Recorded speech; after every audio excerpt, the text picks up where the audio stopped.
والصلاة والسلام على سید الانبیاء والمرسلین اما بعد فاعوذ باللہ من الشیطان الرجیم بسم اللہ الرحمن الرحیم۔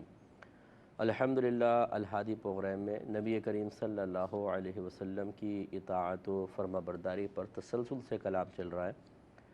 اور بارہا آپ کی خدمت میں گزارش کی کہ جب تک نبی کریم صلی اللہ علیہ وسلم کی احادیث مبارکہ میں موجود احکام کی معرفت حاصل نہ کر لی جائے، ہم اطاعت کر ہی نہیں سکتے۔ جیسے مثال کے طور پہ آپ کہیں باہر کے ملک میں جائیں، اب آپ وہاں کے قانون کو فالو کرنا چاہتے ہیں تو لازم سی بات ہے کہ پہلے قانون سیکھیں گے، لاز آپ پڑھیں گے، تبھی آپ اس کو فالو کر سکتے ہیں، ورنہ کیسے کریں گے۔ اسی طریقے سے کچھ اسلامک لاز بھی ہیں جو قرآن میں یا احادیث کریمہ میں ذکر کیے گئے ہیں، کچھ آرڈرز ہیں، کچھ انسٹرکشنز ہیں، اور ان تمام کو اسی وقت ہم حاصل کر سکتے ہیں، ان کو فالو کر سکتے ہیں، ان پر عمل پیرا ہو کے اللہ تبارک و تعالیٰ کی رضا حاصل کر سکتے ہیں کہ جب اولاً ہم انہیں جانیں۔ اب یہ المیہ ہے کہ ہمارے گھر میں ہر چیز کی معرفت ہوتی ہے، خاندان میں کیا لینا ہے، کیا دینا ہے، کتنا لینا دینا ہے، کاروبار کیسے کرنا ہے، یعنی شرعی اعتبار سے نہیں کہہ رہا ہوں، چالاکی کے اعتبار سے کہ کس طریقے سے سامنے والے کو لوٹنا ہے۔ اچھا بعض چالاکی چلے نہیں لیں، نیگیٹو سینس میں نہ لیں، تو کہاں دکان کھولنی ہے، کون سا کاروبار کرنا ہے، ہر قسم کی اونچ نیچ، شادی بیاہ کے معاملات، لڑکا کیسا ہو، لڑکی کیسی ہو، بچی کے مستقبل کو ہم سیف کیسے کر سکتے ہیں، ہر چیز تقریباً ہم جاننے کی کوشش کرتے ہیں جس سے ہماری اس عارضی دنیاوی زندگی میں کسی فائدے کا حصول متوقع ہو۔ لیکن جب باری آتی ہے آخرت کی تو ہم کہتے ہیں ارے بھائی اللہ مالک ہے، دیکھا جائے گا۔ یہ غلط رویہ ہے، ایسا نہیں کرنا چاہیے۔ تو نبی کریم صلی اللہ علیہ وسلم نے اپنی حیات طیبہ میں بے شمار احکامات اپنی طرف سے بھی بیان فرمائے۔ اپنی طرف سے مراد کہ ایک تو بعض قرآن کو کوڈ کیا سرکار نے، اور بہت سارے احکامات ایسے تھے جو رحمت کونین صلی اللہ علیہ وسلم نے خود اپنی جانب سے بیان فرمائے، اگرچہ وہ اللہ کی طرف سے ہی تھے، لیکن رحمت کونین صلی اللہ علیہ وسلم نے ان کو لوگوں تک پہنچایا اور ان پر عمل پیرا ہونے کا حکم دیا۔ اللہ تعالیٰ خود قرآن پاک میں ارشاد فرماتا ہے کہ وَمَا أَرْسَلْنَا مِن رَسُولٍ إِلَّا لِيُطَاعَ بِإِذْنِ اللَّهِ،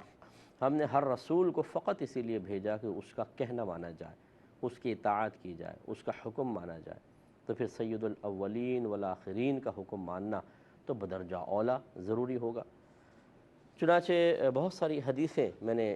مختلف ضمن میں مختلف موضوعات پر مشتمل آپ کی خدمت میں ذکر کی، اور ان پہ ہم نے کافی سر حاصل کلام بھی کیا۔ ابھی جو حدیث چل رہی تھی میں اس کو دہرا دیتا ہوں اور پھر اس پہ مزید کلام کر لیتے ہیں۔ حدیث ہے حضرت ابو ہریرہ رضی اللہ تعالی عنہ کی روایت کردہ،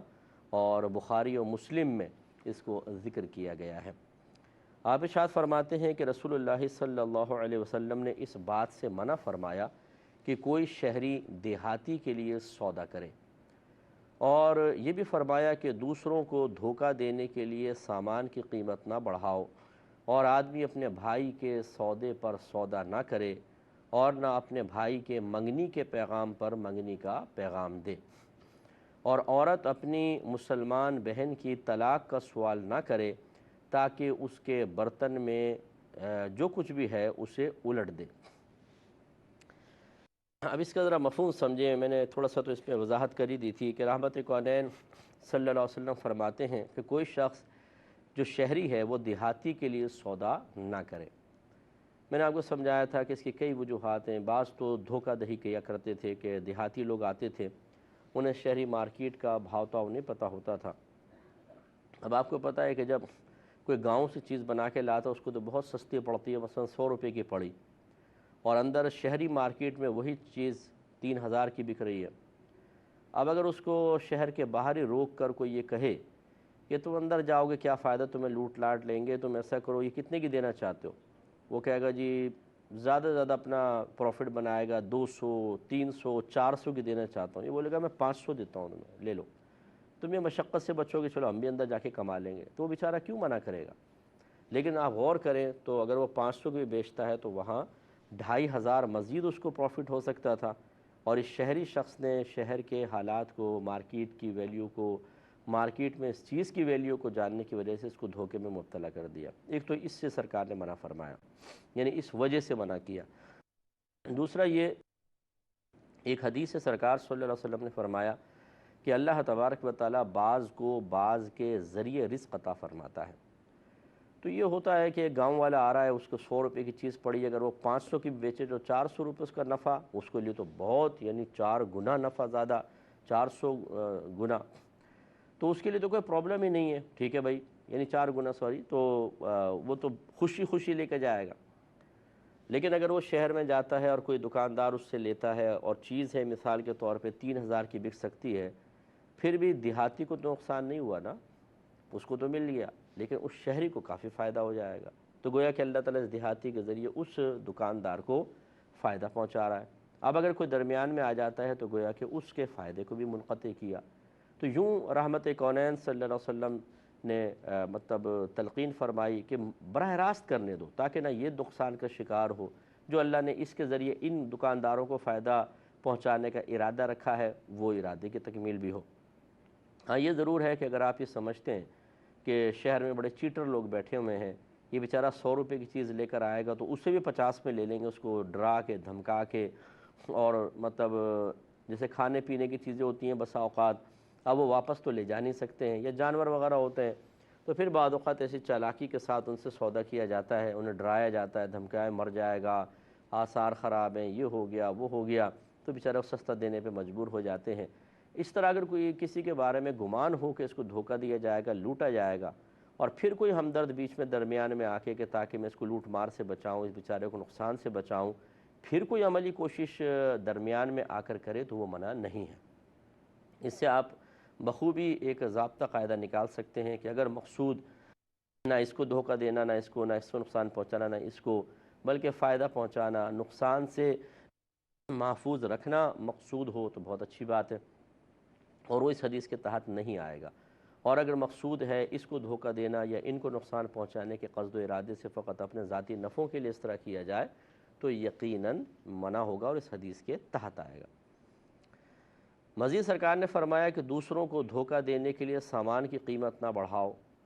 اس کی وضاحت بھی تھوڑی سی تو ہو ہی گئی تھی کہ ایک تو ہوتا ہے کہ میں نے گلاس خریدا ہے 50 روپے کا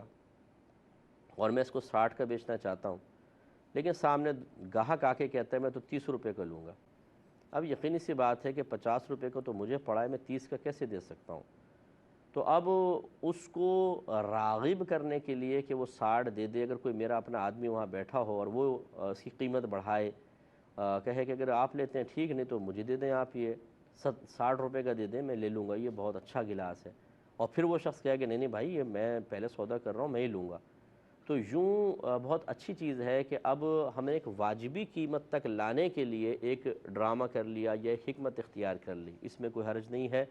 اور یہ بہت اچھی بات ہے۔ لیکن ایک ہوتا ہے کہ اس کی قیمت ہے 500 روپے اور وہ بیچارہ 500 اگر میں کہوں گا تو دینے کے لیے بھی تیار ہے، چلے میں اس پہ 100 روپے پروفٹ بھی لیتا ہوں، لیکن میں اس کو چاہتا ہوں کہ اچھی طرح لوٹوں۔ جیسے بعض اوقات باہر کے لوگ آ جاتے ہیں جن کو یہاں کی مارکیٹ کا نہیں پتہ ہوتا، جیسے ہمارے کراچی کی مارکیٹس ہیں اور پنجاب سائیڈ سے کچھ لوگ آ گئے اور ان کو نہیں معلوم کہ یہاں کی مارکیٹ کا کیا معاملہ ہے، تو پھر اس طرح لوٹ مار ہوتی ہے۔ حتیٰ کہ جو چشمے فٹ پاتھوں پہ چشمے لے کے بیٹھے ہوتے ہیں، اندازہ کریں قیمت بتائیں گے 2500 3000 اور بعض اوقات 300 400 روپے کا دے دیتے ہیں۔ کتنا کم کروائے گا آخر کوئی آدمی، کتنا کم کروائے گا؟ تو جو باہر سے آتے ہیں انہیں چیز اچھی لگتی ہے، وہ کہتے ہیں کہ یار یہ سستی مل رہی ہے شاید، لیکن وہ کئی 100 گنا نفع اس پہ لے رہے ہوتے ہیں۔ تو یوں مطلب یہ کہ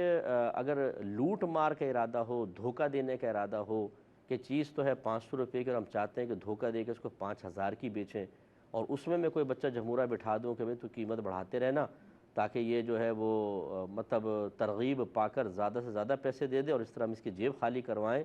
یہ غلط ہے، اور اسی کو نبی کریم صلی اللہ علیہ وسلم نے منع فرمایا کہ کوئی دوسروں کو دھوکہ دینے کے لیے سامان کی قیمت نہ بڑھاؤ۔ ایک روایت جو اگلی بات ہے کہ اور آدمی اپنے بھائی کے سودے پر سودا نہ کرے، یہ اصل میں جھگڑا، نزاع، اختلاف اور ایک دوسرے کے دل میں کدورت پیدا ہونا، اس سے بچانے کے لیے رحمت کونین صلی اللہ علیہ وسلم ارشاد فرما رہے ہیں۔ سودے پہ سودے کا مطلب یہ ہوگا کہ جب میری ایک ڈیل کسی کے ساتھ چل رہی ہو اور وہ پایہ تکمیل تک پہنچنے والی ہو، جیسے مجھے گائے پسند آ گئی، ابھی بکرا منڈی وغیرہ لگی تھی یہاں پر، مجھے گائے پسند آئی، میں چاہ رہا ہوں کہ چلو اس کو میں خرید لوں، اب ہمارا بھاؤ تاؤ شروع ہو گیا، بھئی کتنے کی ہے، یا 70,000 کی ہے، نہیں اتنا لے لو، اتنا یہ چل رہا ہے بارگین۔ تو اب اس میں کوئی بیچ میں آ کر کتنے کی جی 70,000 لے لو 75,000 مجھ سے لے لو، یہ ہے سودا خراب کرنا۔ کسی کا سودا چل رہا ہے اور آپ درمیان میں آ کر بیچ میں، اگر آپ کو پسند آئی اور آپ افورڈ کر سکتے ہیں تو آپ نے اس کو سودا خراب کیا، یہ منع ہے، اور یہ مکروہ تحریمی ہے، یاد رکھیں گناہ ہے۔ جب کسی کا سودا چل رہا ہو تو بہتر یہ ہے کہ وہاں پر آ کے بھی نہ کھڑے ہوں، کہیں دور کھڑے ہو جائیں اور پشت کر کے کھڑے ہو جائیں، یہ سب سے بیسٹ ہوتا ہے، کیونکہ جب آپ وہاں آ کر کھڑے ہو گئے قریب اور سننے لگ گئے، یا دور کھڑے ہوئے ہیں اور دکاندار کو یعنی بیچنے والے کو احساس ہو گیا کہ اگر یہ جائے گا تو یہ لوگ آ جائیں گے، تو وہ کبھی بھی اپنی قیمت کو کم نہیں کرے گا بلکہ وہ بڑھا کر رکھے گا۔ تو آپ کے تھوڑے سے متوجہ ہونے کی بنا پر یہاں نقصان کا پہلو ہے۔ اور یقینی سی بات ہے کہ وہ دکاندار یا کوئی بھی جو بیچ رہا ہے وہ بھولا بھالا نہیں ہے کہ مجھ سے اگر سودا کر رہا ہے تو نقصان میں بیچ دے گا اور آپ آگے اس کو فائدہ پہنچا دیں گے، وہ مجھ سے بھی کچھ نہ کچھ لے ہی رہا ہوگا، اس کے لیے نقصان کا کوئی پہلو نہیں ہے، لیکن اس طرح سودا خراب کرنا قطعاً غلط ہوتا ہے۔ یہ خواتین میں نے زیادہ مرض دیکھا ہے کہ وہ جاتی ہیں دکاندار پہ، کوئی اچھی چیز پسند آ گئی اور ویسی اور کوئی کہیں رکھی نہیں ہے، تو وہ نہیں چاہتی کہ جو عورت ابھی سودا کر رہی ہے اس کو مل جائے، تو بیچ میں ضرور کوئی نہ کوئی ٹوکا ٹاکی کر کے اور اس کا سودا خراب کر کے چاہتی ہیں کہ ہمیں یہ چیز مل جائے۔ آپ اگر اس چیز کو لانے میں کامیاب ہو بھی گئے تو حقیقتاً یہ کامیابی نہیں ہے بلکہ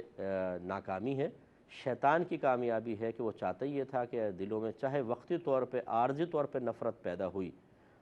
چاہے آپ ان کو جانتے نہیں، وہ اپنے راستے پہ چلے جائیں گے، آپ اپنے راستے پہ چلے جائیں گے، لیکن کم از کم اتنا تو ہوگا کہ جب بھی آپ کا ذکر وہ اپنے گھر میں اور رشتہ داروں سے کریں گے تو بڑے ہی مبارک الفاظ میں کریں گے، وہ آپ سمجھ جائیں کہ کیسے کیسے مبارک الفاظ ہوتے ہیں، عورتوں کے پاس تو ذخیرہ ہے ایسے الفاظ کا، تو پھر وہ خوب مطلب یہ کہ برا بھلا کہیں گے۔ اب پیٹھ پیچھے ایک مسلمان کو برا بھلا کہنا یہ قطعاً غیر مناسب ہے، لیکن اگر قصور اسی مسلمان کا ہو کہ اس نے اپنے آپ کو ایک ذلت پر، بے عزتی پر،